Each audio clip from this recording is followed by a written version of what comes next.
இன்றைக்கான தேவ வார்த்தை அசதியாய் இராதே. நீதிமொழிகள் 19ஆம் அதிகாரம் 9ஆம் வசனம் சொல்லுது, தன் வேலையில் அசதியாய் இருப்பவன் அலிம்பனுக்கு சகோதரன். அலிம்பன் என்று சொல்லப்படுகிறது துரோகி அல்லது ஏதாவது ஒரு தீமையான காரியங்களை செய்கிறவனை குறித்து தான் அலிம்பன் என்று சொல்லுகிறோம். துரோகம் செய்யவே கூடாத ஒரு காரியம். ஒருத்தருடைய நம்பிக்கையை உடைக்கிறதுன்றது உண்மையில் ஏற்றுக்கொள்ள முடியாத ஒரு விஷயமா இருக்கு.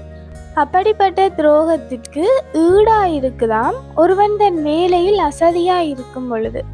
எங்களுடைய வேலையில் நாங்கள் அசதியாக இருக்கக்கூடாது. சாதாரணமாக எங்களுடைய வாழ்க்கையில நாங்கள் என்னென்ன வேலைகள் செய்கிறோமோ அவற்றில் நாங்கள் அசதியாக இருக்கக்கூடாது. அப்படி நாங்கள் அசதியா இருப்போமா இருந்தா எங்களுடைய வாழ்க்கை அர்த்தமற்றதாக போய்விடும். அதே போலதான் நாங்கள் தேவனுக்கென்று காரியங்கள் செய்வதாக நினைத்திருப்போம் அல்லது செய்து கொண்டிருப்போம். அப்படி நாங்கள் தேவனுக்கென்று செய்கிற காரியத்திலையும் நாங்கள் அசதியா இருக்கவே கூடாது.